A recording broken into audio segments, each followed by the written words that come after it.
మేము మెస్సయ్యను కనుగొన్నాం. ఇది ఒక సామాన్య జాలరి ఆనందంతో పలికిన మాట. ఒక గొప్ప సత్యాన్ని తెలుసుకున్నప్పుడు దానిని దాచుకోలేక వెంటనే పరిగెత్తుకెళ్లి తన సొంత సహోదరుడికి చెప్పిన సువార్త ఇది. ఇతని పేరు ఆంద్రేయ.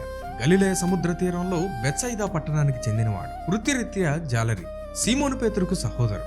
మొదట బాప్తిస్మమిచ్చి యోహానుకు శిష్యునిగా ఉండి దేవుని రాజ్యం కొరకు ఎదురు చూసేవాడు. బాప్తిస్మమిచ్చి యోహాను యేసును చూసి ఇదిగో దేవుని గొర్రెపిల్ల అని సాక్ష్యమిచ్చినప్పుడు ఆంద్రేయ మారు మాట్లాడకుండా యేసును వెంబడించాడు.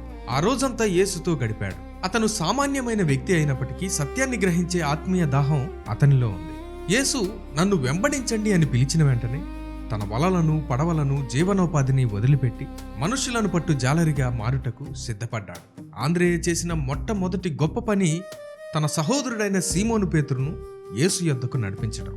యేసు 12 మంది శిష్యులలో చేర్చబడిన ఆంద్రేయ ఎప్పుడూ ఇతరులను క్రీస్తు యొద్దకు చేర్చేవాడినిగానే కనిపిస్తాడు. ఒకసారి గ్రీసు దేశస్థులు యేసును చూడాలని వచ్చినప్పుడు ఆంద్రేయ ఫిలిప్పుతో కలిసి వారిని యేసు వద్దకు తీసుకుని వెళ్ళాడు. 5 రొట్టెలు 2 చిన్న చేపలు కలిగిన బాలుణ్ణి యేసు యొద్దకు తెచ్చింది కూడా ఈ ఆంద్రేయనే. యూదులకైనా అన్యులకైనా రక్షణ ద్వారం యేసే అని నమ్మి వారందరినీ ప్రభువుకు పరిచయం చేశాడు. ఆంద్రేయ జీవితం మనకొక అద్భుతమైన పాఠం నేర్పిస్తుంది. మనం పేతురు వలె వేల మందికి ప్రసంగించకపోవచ్చు, కానీ ఆంద్రేయ వలె ఒక్కరిని ప్రభువు వద్దకు నడిపించగలం. ఆ ఒక్క వ్యక్తి ద్వారా దేవుడు గొప్ప కార్యాలు చేయొచ్చు.